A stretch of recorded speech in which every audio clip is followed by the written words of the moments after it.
So what are employers looking for from you when you are interviewing for remote roles? Remote roles require a certain set of skills that are unique and very important to emphasize when you are responding to questions.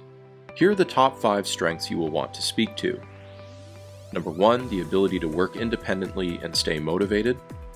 Number 2, the ability to manage time and be productive, meeting performance expectations. Number 3, detail-oriented. You don't miss details and instructions and you carefully review your work. Number 4, proactive when you have questions and problem solving, not requiring a lot of supervision. Number 5, strong communication skills, the ability to communicate effectively in video meetings and asynchronously. Build this language into your next remote job interview and increase your chances of success. If you find these tips helpful and want to practice your interview skills, visit us at videobiopractice.com.